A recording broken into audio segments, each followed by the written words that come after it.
Dito naspat ang usa ka 16 anyos nga lalaki nga naila sa pangalan John Mark Buaya og samaran usab ang angkas niini tungod sa aksidente sa motor nga nahitabo sa kilometro 23 Barangay San Jose, Bislig City.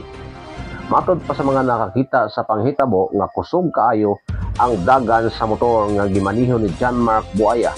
Sa kalit lang, kini nawala sa kontrol ug natumba kini paingon sa pikas linya. Sakto usab nga sugat niya ang isa ka Mitsubishi Strada sa pikas linya ug nadaro niini ang motor paingon sa daplin. Matod pa sa nakasaksi nga natumba na kini daan ug nabundak ang ulo sa driver sa semento nga mao kini ang hinungdan sa iyang hinanaling kamatayon. Nailangalan sa namatay nga si John Mark Buaya ug dali naman na ni-surrender ang driver sa kotse sa doon nga detachment sa lugar. Ini si GGB Channel Peace TV nagbabalita. Hitabo ginani diri ka sa paghitabo. Nagi direct post pag trabaho media nakabantay mig motor ni agi kusog kayong padagan. Yan ikawat pa gyud ang motor. Ikawat sa dili yang line ba. Pag abot diri kurbada natumba gyud, natumba ang motor. Unya ang pick up pod nagtagbo na ang motor. Abot kasabot natumba na ang motor ay siya na. Natumba na ang motor, ginasmaga na sa pick up. Kay kusog ang dagan sa pick up. Kusog din ang dagan. Nya mo ni resulta ron. Awas gyud ang motor. So, muna initial nga report no. Natumba na ni daan ang motor. Natumba na daan. Ayo kay ang kawat dito. Kisa may direct driver aning mo. Driver aning pick up. Mo na ipinan wala gyud kabalo, wa kay lak kinsa nang drivera. So, nikawat day natumba da. So, mula gini usahay kinahanglan mag-amping gyud ang mga motorista kay ingon ani na overshot siya diring dapita. Gikan siya dito sa right side sa Mangagoy, paingon siya Strinto niya kining Estrada. Paingon dito sa Mangagoy. Tumba na dahil siya daan matod pa sa initial sa report ni singalan mo Brad?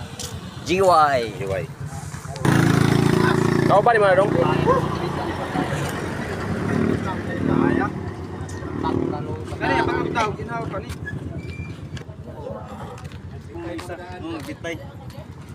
Saya driver ani.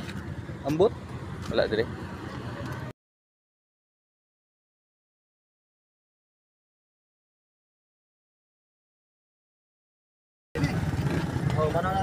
Dapat wala mo ang tagi pinsang driver. Wala ang tagi lugar ba? Wala na gilugar. Mo na sa daan. Ay mo na. Plastado na ni Wala na hilabti ya. Totoo ka tawa.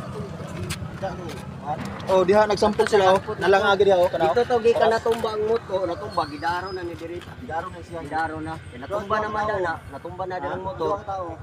Ang isa may na damage diri. Driver. Dito kami nakabantay na dito kusog yung padagan. Tol. Ang katong isa ra kay driver man. Wala to na igos sakyan na tong mga tong duha. Kumpara sila. Ang kanira yung gidaro. Pero nakawikot mo wala na. Wala. Sila ra. Singalan sa driver ay dong imo. Ikailan nimo? Ino mo barkada. Barkada nimo.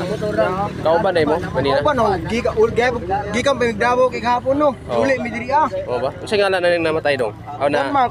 John Mark. Sa Plido. Sige apelyido nga kay na part. Upo pa na siyang uli. Sa apelyido kay John Mark gani. Buaya. Buaya. John Mark Buaya di. Ako gikan migdabo kami kauban kahapon dabo wala. Uli sa ni yawan ni John uli Mark Buaya ang driver ani nga. Balik pa ba yung Di lagi tumatabang kay marang ni gawas man ang utok.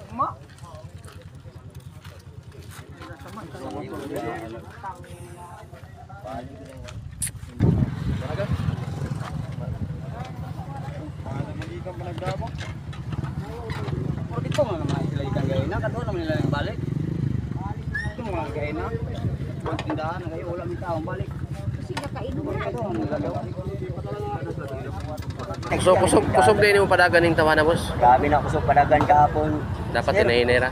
Dapat inihira siya, warag tekya lagi dalan lagi. Ah. Nya kami nagtrabaho may simbahan diha. Wagid may bantay mo dito. daan na sa gapon. So gitistingan siguro yung kusog sa iyang motor. Tistingan kusog kung sa ka kusog ba yung motor. Ala kusog yun di ay. So para sa may masulti ni most mga motorista nga biyahe, mga biyahe. Kusog di sa motorista pag inainay gyud mo kay dali gyud dili bayan na atong kuan. Dili daw tiyaw ning pagbiyahe. Dili tiyaw. Kalsada mapatay gyud. Gidahan ba? Oo. Hindi pwede kumidyahan eh, kaya hindi natagiya sa kalibutan. Mao yun, no? Nang yawa pa yan, kabot mo na, parang maiya, daghan. So nasa tamang lugar ang Yan na daan posisyon sa sa Estrada Mitsubishi. In short na short lang siya sa kurbada. Nabanggaan ang motor pero ang kining driver wala na siya mabanggay. Sumala sa initial nga report. Nagkawas na siya o natumba na siyang daan.